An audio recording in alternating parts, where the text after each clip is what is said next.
Iki Mas Garing ya sing lenggah. Ha iya.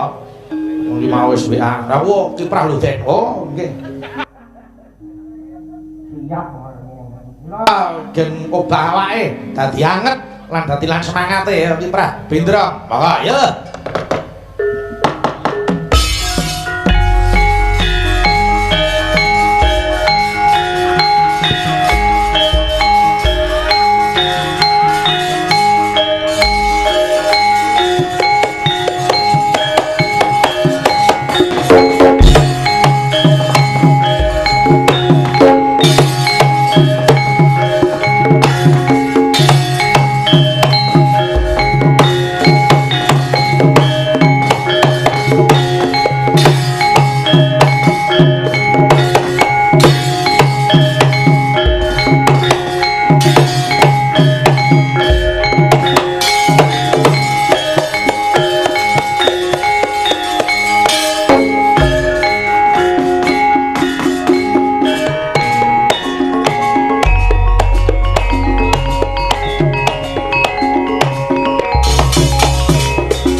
Ireng ya kono nganggo ireng. Ha iya.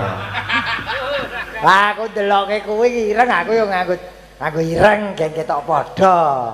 Lah nggih ta Mas, wong nyatanipun piyai mriki niku nek kalih budayane awake dhewe utamane wayang kulit niku wah.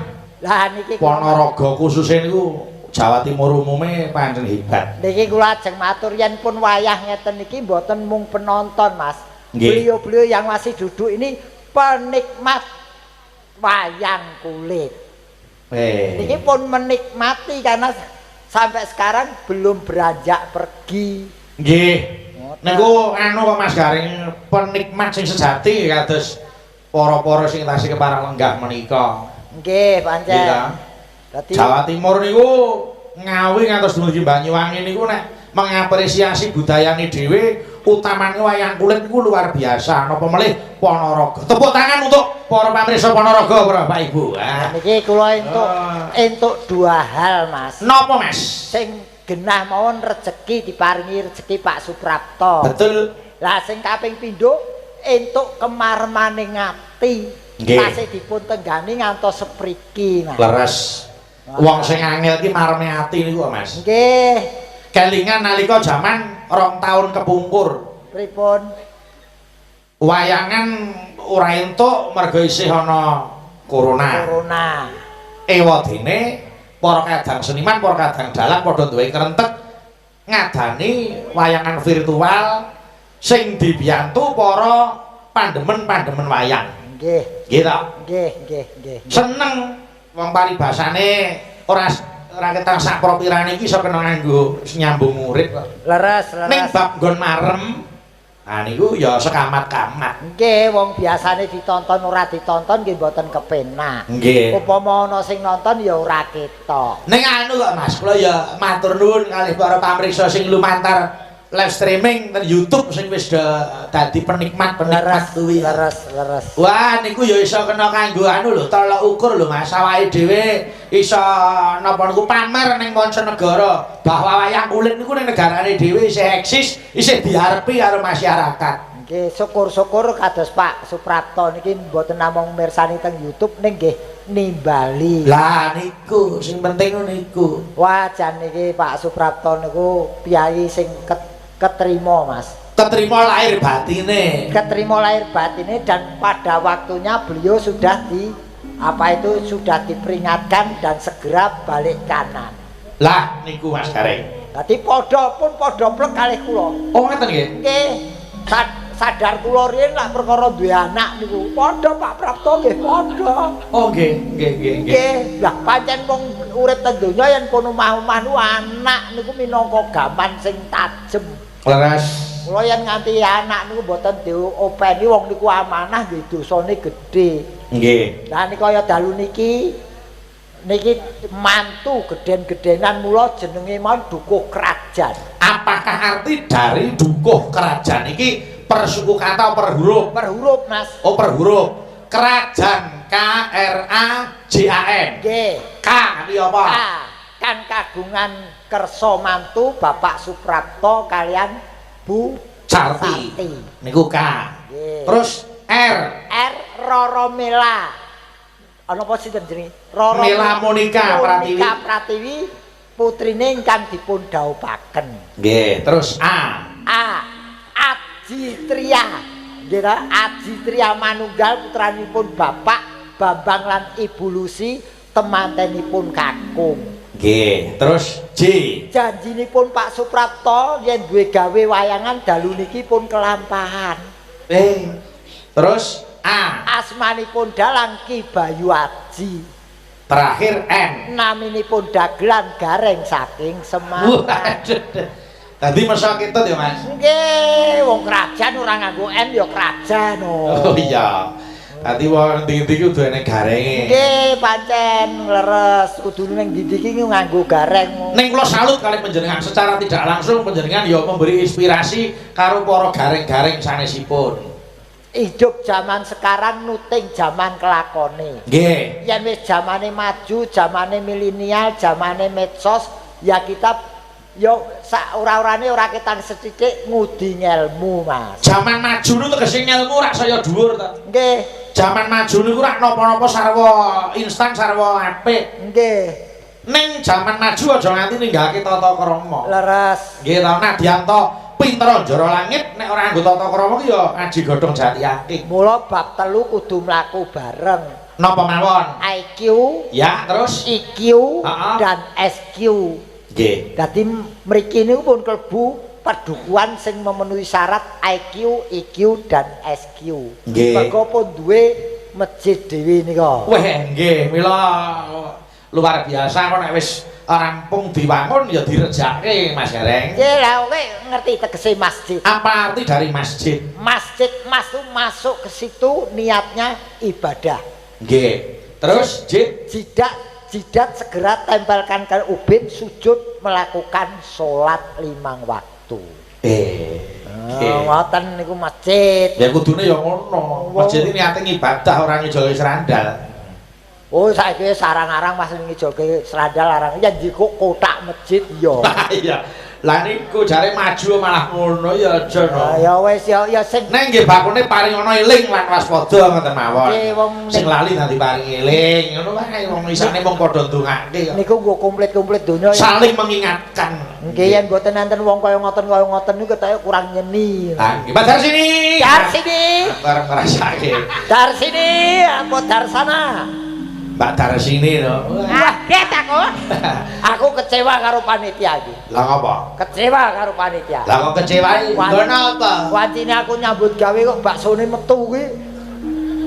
Lah wong iki ning wancine dhewe-dhewe. Lah manganku kapan?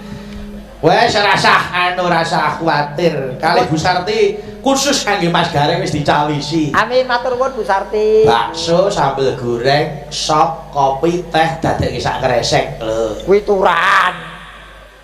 Piyayi kok kondhar turan. Sesuk hari ngemplok. Ya ora urung jero weton ya kumpul ya. Ha iya tadi siji rasa mau kowe ya. Nyuwun ular kambang Mbak Darsini. Kaya apa?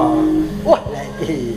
Aku ngemati iki. Aku nang omah iki nyeteli YouTube ya aku ndelok rekaman-rekaman biyen. Rong sesasi lho ora. Wah, Mbak Darsini nang Indosiar gabyong kuwi. Wah. Nrimo barang. Enggak ora gabyong apa gamble. Weh, tenan kuwi. Oh iya ta. Weh, nalika ning Australia ngono Mbak Darsini gabyong. Oh, gabyong kanguru. Ya ora. Monggo Mbak Dar, kaya apa? Ular kambange Mbak Darsini. Kula kintunaken dhateng Pak Supomo saking Jember, Pak Pi saking Bojonegoro, para kadang-kadang SBA, lumantar live streaming Mas Pur Cepu lan sanes-sanesipun. Mangga. Jarwo muda Keluar kampung ini jogeti alon-alon ya penak bahaya. mudene sang Prabu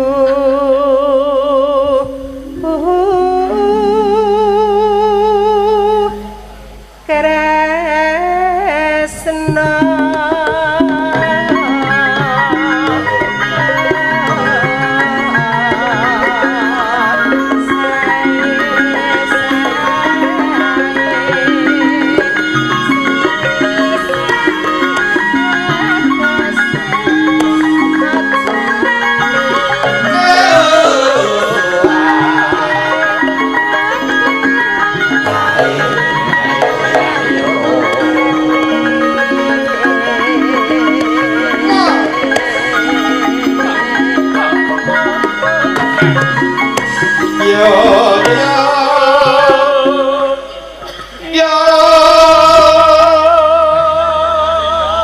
Pari itu melereng meleng. Bakso ora. Aku sehat lho aku. Kan dadi adikku lho. Heeh. Mas Gareng yo, mriki Mas. Wong jenenge jeneman iki ya. Karena bawange mlebu irung. mulane irung iki dibunteti men ora aku. Ora. Waduh iki pancen enake karo kemiler. ngerti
Gareng niki lho, hebate Mbak Darsini Karmu.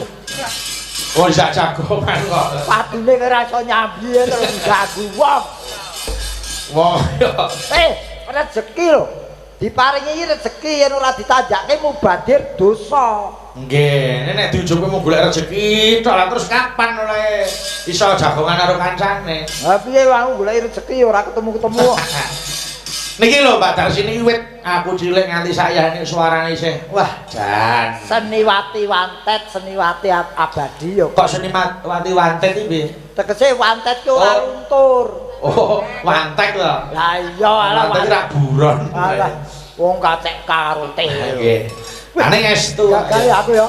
Bareng ning layar tak delok aku jaket ireng gagah aku. Ketok yen gareng pileren ya. Lah iya. Mbak Darsini mung pisane ora lega aku. Pengen ngrasake lae lho Mbak Darsini. Cocok nostalgia. Lah iya. Mumpung anu mumpung kancane komplit. Ole. Opo kuwi? Iso lae kok oleh-oleh. Enel alaling, enel alaling. Seneng ya. Aku tenan ndemung Mas Sigit karo Mas Dodo. Iki yen nyarone elok kabeh. Yen sing nembang dudu Mbak Darsini, wah nglepeh. Ah iya. Wong wis sajen kok. Mbak Darsini 3 tahun lu ngapalke iki ya. Yo. Diaturke lae lho. Monggo mungkin Mbak Darsini. Ha, monggo ayo. Arep ngeling-eling. Yo.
kempit.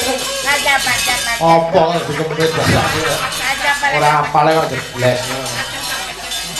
Wah, yen iki ra mbakmu mburi dhewe iki lho sing tak andani. Wong, au. Lah iya.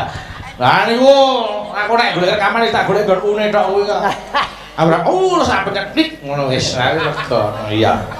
Wah, Mbak Eka, iki Mbak Eka diaturke Mbak Dar sini iki jatahe Mbak Dar mau ngoten. Nah. Wong iya. Mbak Lucy ayo mriki.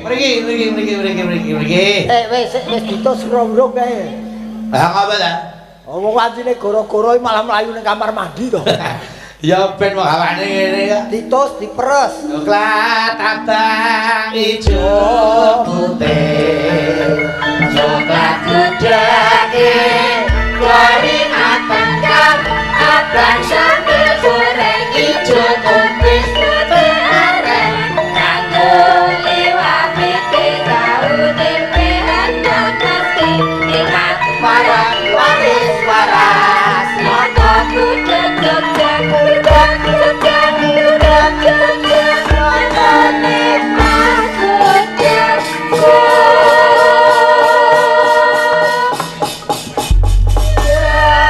Berbahagialah Mbak Lucy dadi Piyai Ponorogo. Wiwit saka pejabat tekaning masyarakat kabeh gandrung karo nyang budayane dhewe. Betul. Utamane reog, wayang kulit lan liya-liyane. Bejo-bejane seniman sing manggon ning Ponorogo. Wah nggih no. Terus kula sebagai warga masyarakat Ponorogo niku tambah bangga malih. Nggih. Sak menika warga masyarakat Ponorogo niku sampun gandrung sanget kalih wayang kulit. Napa melih lek Piyai Ponorogo pun kadung seneng. Nggih. Pun to jenengan mriki wis ora sah nyang-nyangan. Contone Pak Prapto niku. Lah wong Piyai wis anu kok Mbak pun niat lahir batine kok. Kok sik tembunge kok ora sanyang. Lah yen ranyang ora tekan kene no. Tegese niku mboten sah tawar menaruh sak. Lah menit tawar dipun- menawar kok Ngoten. nyang-nyangan kok. Ya ora nyang ya ora tekan kene. Wis itu karepe. Tegese nyang-nyangan iki tawa menawa. Ning sing jenenge seni niku murah jinaluk larang tinuku ngoten niku. Leres, nggih Mas. Nggih ta, Bayu. umpama arep di napa Kertowaji niku njur apa ya mentala Kertowaji karo kepinterane piyai-piyai kados Pengrawit, Ibu Waranggon. Niku mung minangka dadi tali asih. Dadi aja ngantek salah tampa. Klebu saweran barang niku aja kok terus duwe niat aku iso nuku bar-bar pisan boten niku tali asih. Ah. Untuk mensupport niku tanda terima kasih. Nggih.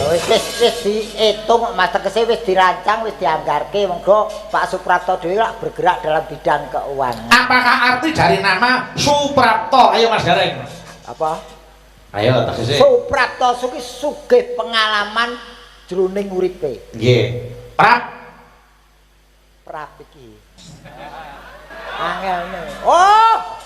Prap ya iki. Prap. Aku agar kademen iki kene iki bundel.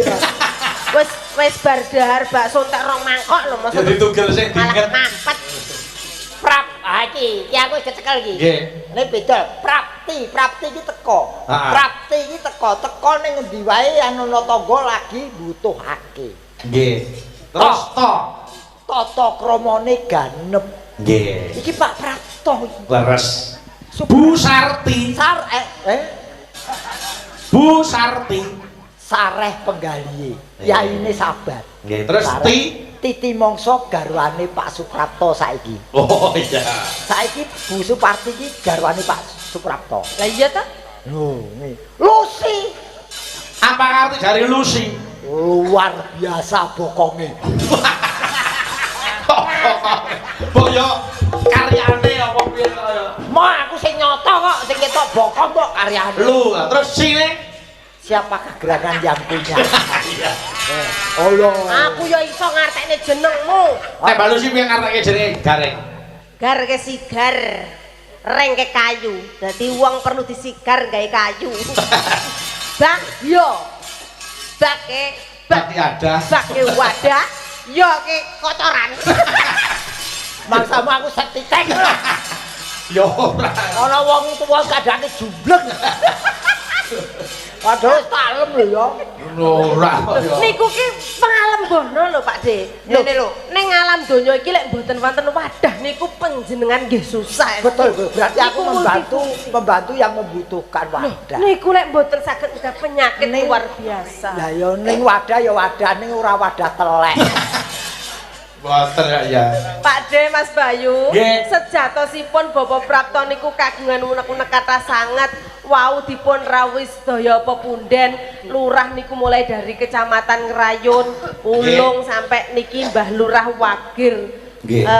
Kidul niki wau sakjane dipun kersakaken supados berkahi, supados berkahi. Lah kira-kira Pak Wonten inggih Pak. Lah kok nggih? Inggih, lelek Mbah Lurah Rayun wau sampun izin sampun pamit Lah, nanging aku nyuwun lagu Mbak Lucy. Napa ngersake napa? Mayar mawon, prau layar arti pirsani nang sing YouTube. njaluk sapa Mbah Lurah Rayun. Ana ora iki? Lha wis kondur no. Ana ora? Njaluk lagu ki ana apa ora? Ana wis di. Piyayine mesti ana wong. Aku soalé ora entuk Banyu kok. Oh, cekelingan wae. Mari ngene ku wayangan Mbah Lurah wis to, tenang. Monggo diaturke sik panyune Mbak. Lurah, ayo yo layar. Layar, Mas. Ayo.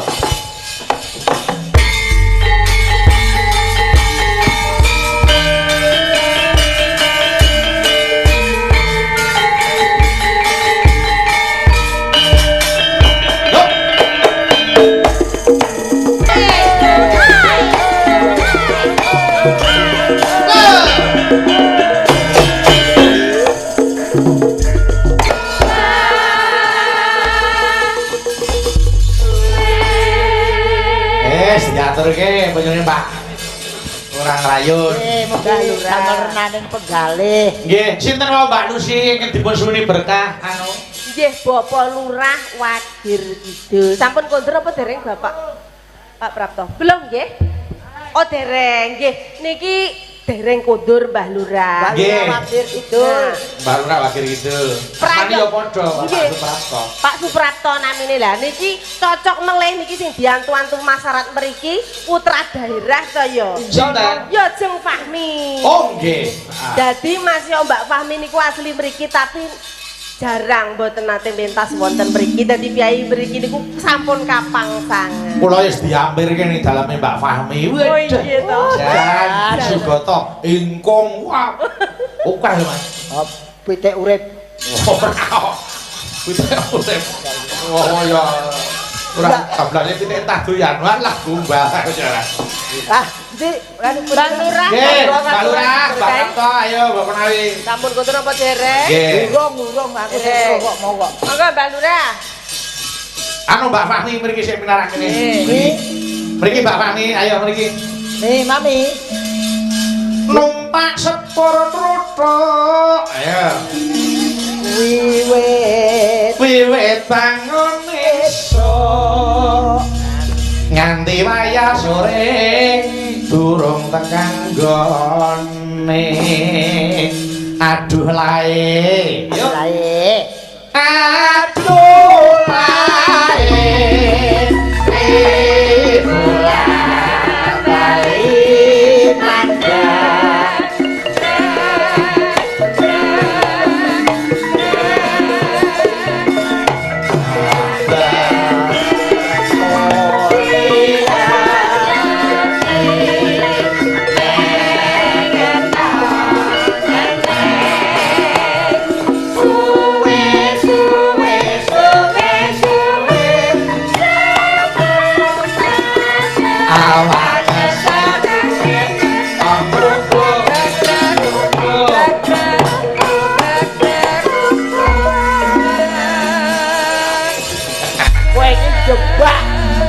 Jebak sing ngendan lagu iki ana iki dheweke rung lair.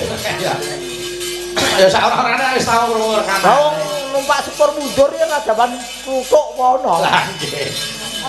Nah iki putra daerah Mbak Fahmi. Nggih, Mbak Lurah pundi Mbak Lurah? Wah. Lah jake arep kepethuk Fahmi iki adus sik Mbak Lurah. Ya ora kok ya. Mbah. Nggih. Sik niki. Wonten sing ngersake sarung jagung. Nah. sarung jagung mangke ingin ngersakaken menika Mbak Win saking Hong Kong. Oke. Oh Mbak Win. Nggih. Ya diaturke sik sarung jagung ganti anu apa diaturke Mbak Fahmi. Nggih. Makasih Mbak Fahmi atas ingkungnya karo sope. Wah jare gedange gawake aku. Jan. Wong kulung ngon jeruk lho jare. Nggih, mau enten ning kalih. Maksudnya nggo jenengan kalih nggo Bu Bayu. Heeh. Lore wong dolanan. Digawe lato-lato. Iya. Aku karo Fahmi saiki miris. Maksudnya namung sekedhik ngoten lho, Mas. Ya, wong loro ya loro kek. Lah jenengan mau kok mboten pinarak. Aku sare, Nduk. Tak tangi-tangi wis tekan kene iki. Oh nggih. Mas Gareng monggo niki. Napa, Mas? Nah, niki. Alhamdulillah cacane yo kekeki. Wah, wis. Titip Mbak Fahmi. Hah? Mbak Fahmi burung mau. Nggih. Apa ora iso to ngelukis dhewe? Kan adoh, Mas. Pertulantaran. Mbok yo sing mukake ki sing anu. Oh, mukake sing halus wong aku dhewe ra entuk kon ngelukis kok ya. Matur nuwun Mas Gareng. Ah, matur nuwun karo kekeki kuwi. Nggih, matur nuwun nggih, Bos. Nggih, sami-sami ya. Diteni sesuk ning mabes tak kerjani iki. Iya. Monggo ayo diaturke. Monggo sarung jagung, monggo ayo.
Pasangan sarung jagung dening Mbak Fahmi. Ayo Mbak Rizky kene jumeneng Mbak Fahmi lenggah. Aku wingi ketemu sing tak tresnani muni ning saiki aku randani wis digawa kanca upaya ora nyana jebul ana salah ora nyana kaya teko apa piye wis janji jare bakal sehidup semati jambul tegel iramu ngapusi saking aku bebanani saiki apa kok kata duweni aku menariko nangis kata kumpul buka-buka sesibane sangapura kudu ditampa ya Gong saiki wis dadi duweke kanca ha iya lilo lamun kelangan ora gegetun. Aku ya muru mangsani ya. Ya pancen wis dudune. Ha iya, ngomong sak penyimpen kan ngarah apa ta.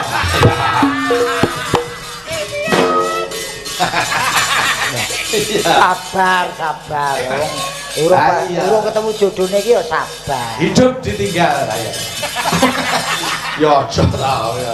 Dongake muga-muga sing keri iki iso kasembadan. Oh iya, oke iki kancane bukan biyen tak duduke karo wong ora gelem kok. Sapa Mas? Banci. Aja. Kae ono kae. Senengane sing bedhug. Lha iki ditaksir corong. Ditaksir corong ra. Mbak Rizky. Niki wonten sing ngersake dadi ati ya mumpung ayo sisa. Iki sindenmu iki perlambang daerah kene lho. Kok ngono? Ngatasé daerah mlebu pedalaman ning sinyale gede. Wah, iki minangka simbol tower. Oh iya. Sing napa sing marai sinyale gede sing ndi? Tower iki. Oh, tower. Tegese dhuwur. Dhuwur. Mula kene sinyale gede, komunikasi gampang. Ya, Riz. Mbok. Wis rombongan kok ya. Ah, Rizky saiki janggute loro. Lah apa? Sing kene karo kene yo. Iya. Lemu.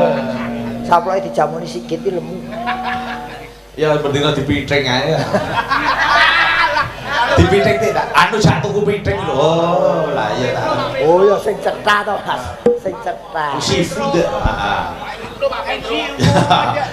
Yo, diaturke. Buka celuk. Mangga, Mbak Rizky. Mangga ya.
Balungan.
kok kene iki lho. Karo kok kene nyuntik nene THT. Iya, Mbak.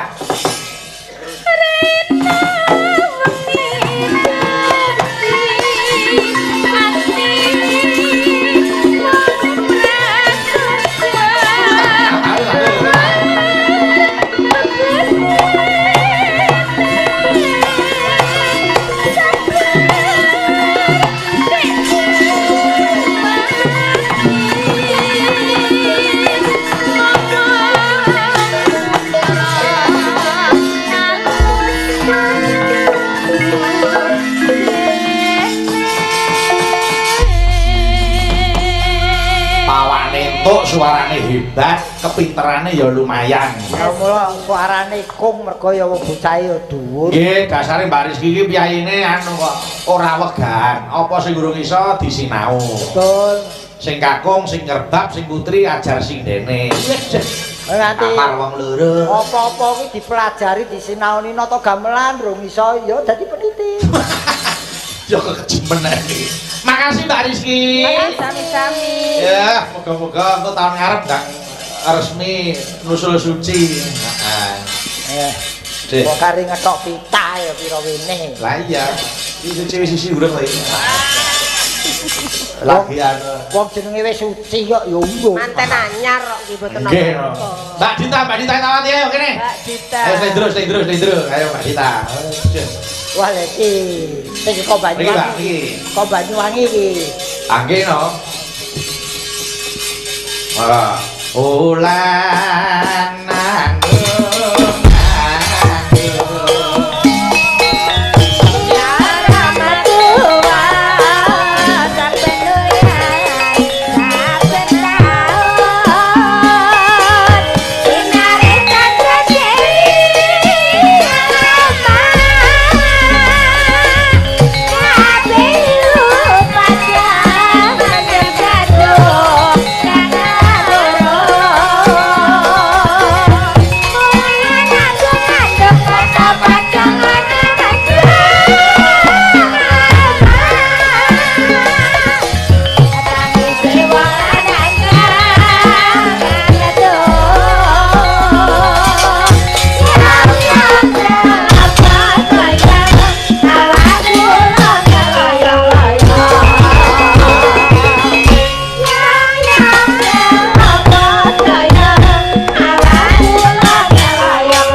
Iya, disesuaikan sing nembang iki cah Banyuwangi ya kudu Banyuwangi spote. Dirajakan Banyuwangi sing bawa piyai loro, Mbak Lucy karo Mbak Dita. Gentean. Gentean Pak ya.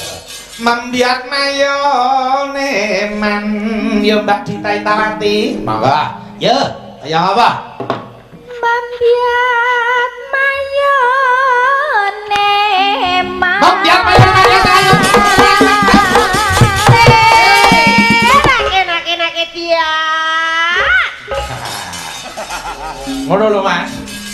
Oh, ngono anu. Ayo. Oh, tak bilang sih. Kayak Mbak Lucy mau lho. Iya. Lanjut. Oh, Kosek. Ngono kaya cagil. Jadi jenengan serasi lho Dek karo Mbak Dita iki. Serasine kok Sama-sama wah lencir. Emah aku, Mbak. Emang. Lah nyapa tuh? Tuwek. Aja ngono. Oh. Tuwek dirah kentose. Bacamu kok dirah entuk wong tuwek iki malah penak. Pripun? Pisan lereh. Entuk canom-nom remuk. Karek ngeroki ya, Pak De. Ngeroki. Wong sehat no. Pak D ku sing energi kok tergati lek karo wong sepo. Kudu telaten. Aja aku kok sehat kok Le. Pol-pol ya kadem men. Suarane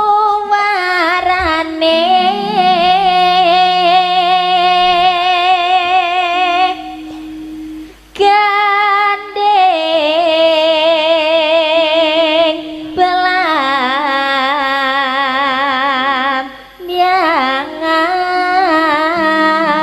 suarane belam. Suarane dia. Anak Aku malah gila. Kok gila apa? Wah, iki delok to polahe mledak-mleding ngono. Anyedai. Pak Dik, wonten Banyuwangi dinantang Mbak Dita. Teng mriku niku lak jogete lak pitik-pitikan. Iya, kuwi ora pitik, yen kowe iki bebek iki. Lah kena kono pedet.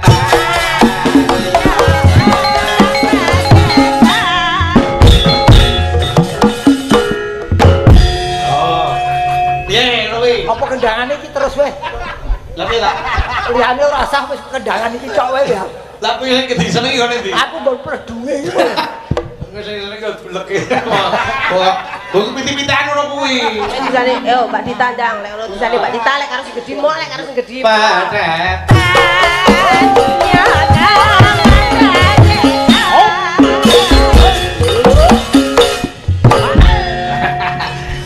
Piye? Jebule padha ganase. Antarane sing cilik karo sing gedhe ganas. Mbak sing kalem apa piye? Ndi Sing kalem ndi? Dedi. Ora sudi. Padha lanange kok jadi.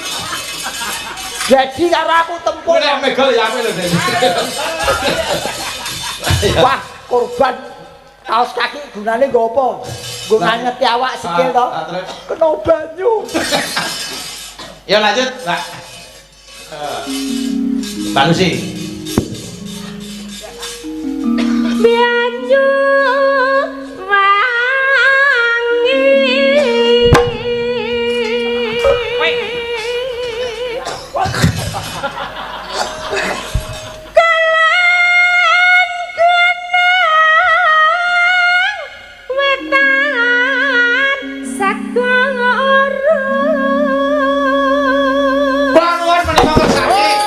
Gunung aku mau layang rasa dijogeti. Ngersake caping gunung. Wah. Ya. Oke. Limur.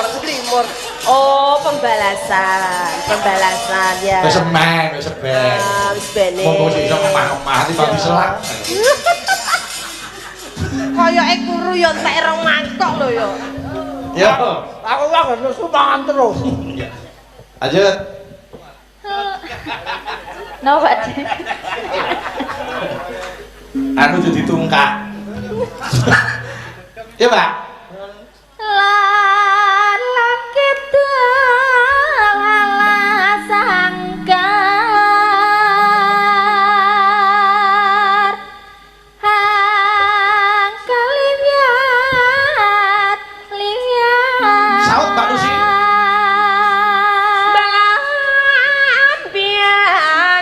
Saut Mbak Dita.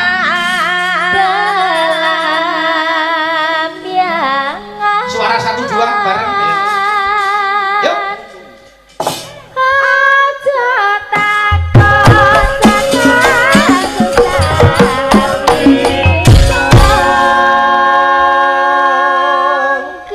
Tanah India. Ayo Mas Garek. Tanah India.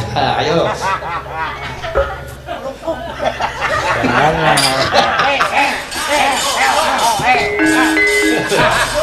Kowe ngino aku ya.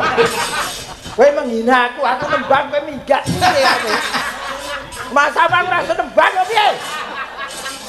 Ane ditante kae. Tanah India.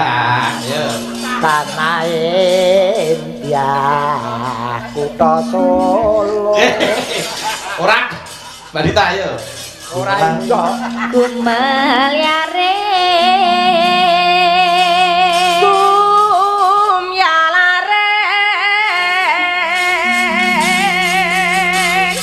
Taman Sari Nusantara.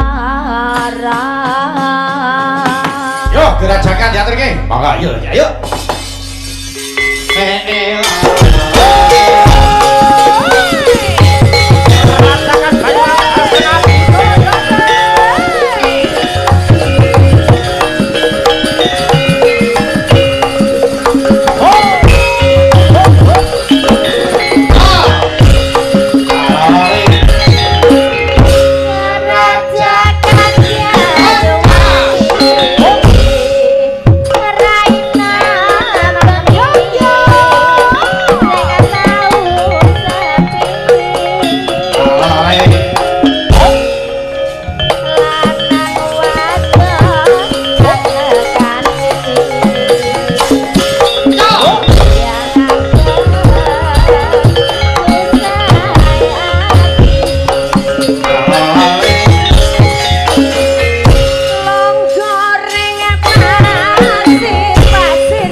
sisi.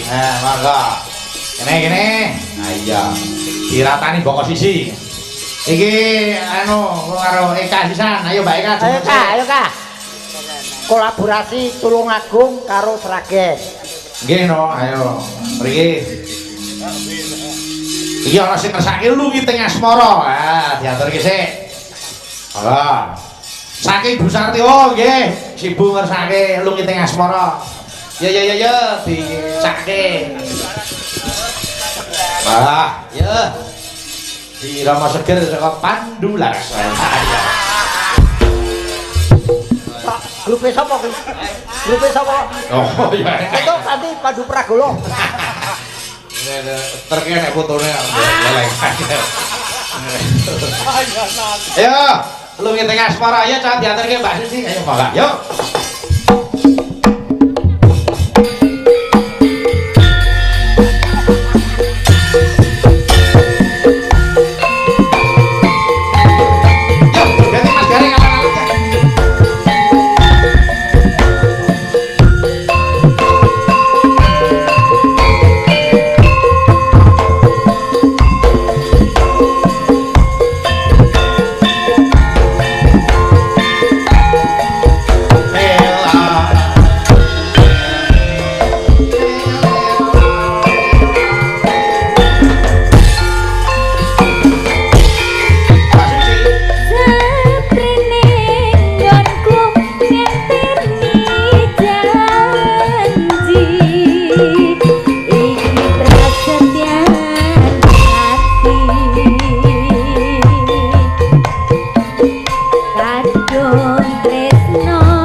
aja anu sih karo Mbak Lucy niki saking Butak Sarti ngersake podang kuning kok. Oh, iki lagu wajib iki. Lah nggih no. Dibawani sik. Ayo. Nadian Podang kuning. Wujud ya no. Nah, engko didum loro. Monggo engko pas apa kuwi langgame Mbak Lucy. Heeh. Ayo. Monggo ayo. Bawani Kang. Senadyan wujud temong paksi. Ade. Cara Sapa? Coba sing undang aku sapa? kula. Oh, alah badan iki. Tuasa Apa to kaya? Napa ta? Ora napa ngundang aku. Pengen tekok kan tak podang kuning cara manuk aku apa? Mbak Lucy apa? Nek Mbak Lucy apa Mas Gareng manuk? Lucy iki sing diarani saiki lagi ngetren larang regane ning arang-arang Beo. Weh, iyo. Beo sudah pandai bicara menirukan segala macam bahasa Lucy. Mbak Darsini? Darsini kuwi kutut Weh, kutut. manuk tertua di seluruh dunia. Tak terus tertua. Lho ya sadurunge ana manuk-manuk iki kutut. Kutut sih, heeh. Fahmi. Fahmi iki kenari. Weh, kenari. Heeh. Terus siapa sisir Fahmi? Oh, Mbak Suci. Lovebird. Weh, lovebird. Lovebird. Sing ulau lho, pengawe kowe. Heeh. Terus sisire Dita. Dita iki apa plenci. Oh, Pleci. Manuk madu. Iya. Terus Rizky. Murai batu. Wah, dia elok murai batu. Saiki Eka. kula Ade. Ki manuk ancel bumi ya iki. Dadi Keluyane apa? ora ana keluyane ning. Ngoceh ora? Ora ning dicekel angel. Iso mlayu kuwi. Masa? Manuke nek dicekel mabur ning ancel bumi ora mabur mlayu. Titik. Agar sing nguyak madhek dheweke ming ngomburi. Sut. Warnane abu-abu ayo Kuwi ancel galem jenenge. Nah, ya wis mbuh ngendi pokoke nggon aku ancel bumi. Kuwi ning kene ya ana, apik lho kuwi. Saiki wis arang-arang. Lho apa ganti yen ancel bumi ra gelem tengkek buta. Ora dadi manuk ora patheken. Lho, pancen manuke ora paten. Ora kuwi. Ora diibarati manuke apa. Sampean ya iso ngarani lho Pak De iku cara manuk ngono apa? Lek menurut sampean. Iki genah burung hantu. Mesti lho wong anu wis Burung hantu itu berguna bagi petani karena sekarang setiap sawah pasti ada pos burung hantu untuk mencari tikus. Weh, ya Allah, nek arep nyuguhi Mas Gareng tikus wae. Oh, nggih. Napa kok repot-repot Pengen untuk tikus loro aku tak dom karo Bayu. Oh, golek kanca. Wong lu keterangan kok masak aku dengan tikus. Yo, lanjut.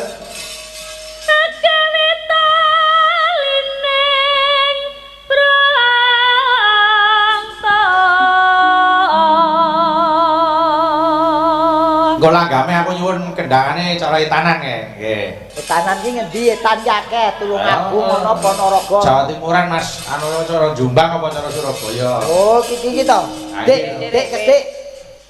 Apa kesdik sapa? Dari Jawa Timur iki to. Oh, Mas Waras kok. Oh, wis waras to kowe? Ya aja. Kuwi siswane sing metu mau. Oh. Tapi suwi ra ketemu nanda Pak De kok malih rada putih ya, rada mrining. Kaya Rada ngono bagus kaya ketok. ngono kok putih piye. Letek.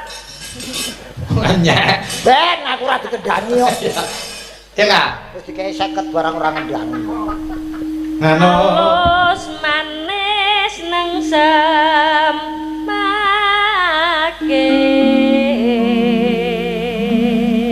Pak Lurah mboten anu sios minggah. Lah nggih Pak Lurah wau teng pundi nggih kok teng wingkir saja kok siram mboten balik-balik. Nek mboten nggih Pak Prapto mawon. Oh, golek-golek. Apa lah mantene kok yo ora sare-sare yo. Lah nggih, apa mboten sayah to? Susik to wong mantene kowe ora ribut kok kowe gegah. Lah iki kan yo malam pengantin to Pak De. Iki apa sing diragati bapake? Iki perkara ku arena juara liya dina. Arena juara.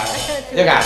Anu Musuhinkan kula lana goleki si podang pita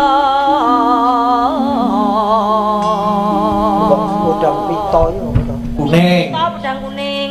Dadi aku nganggo klambi pita ngene iki. Jenar ngono ae luwih populer pita. Mata pita. Wah, agane ku sakit pita, lali lara kuning. Senekane. Yo. Iba bunga ing atiku.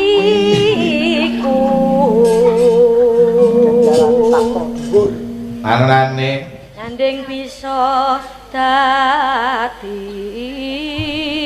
tombo.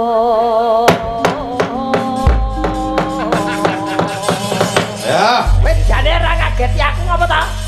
Lah aku ngabani gen gong. Nek kono salon ning kene kontrak.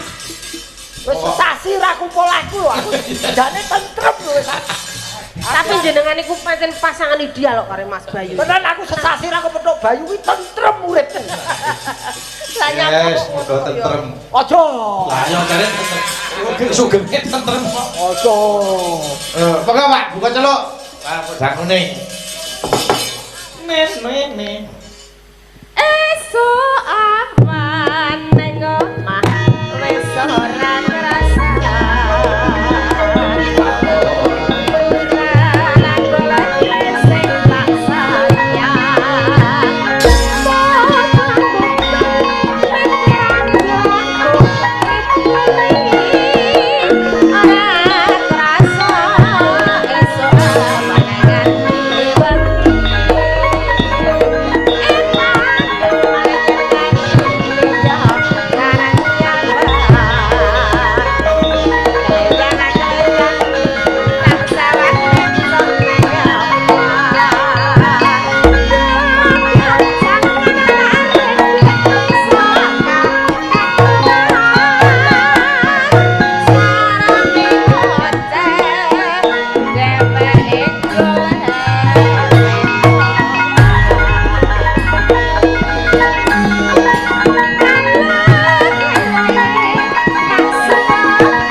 sampun sawetawis satur manglipur. Ngaten kersanipun. Mesti kata lepat nyuwun bumi samudra pangaksami. Boten langkung memuji keluarganipun Pak Suprapto dalabisan sedaya keluarga besar wonten mriki kali Sorubito Kudo Rencana Salora kathah rezekinipun berkah berkah. Amin. Mantenipun atut runtut. Amin. Mugi-mugi dadi manten ingkang sakinah mawaddah warahmah. Amin. Amin ya rabbal alamin. Sehat terus Mas Gareng, Mbak Lucy. Amin. Sukses terus sampai ketemu di lain kesempatan nggih. Yo, oke lah.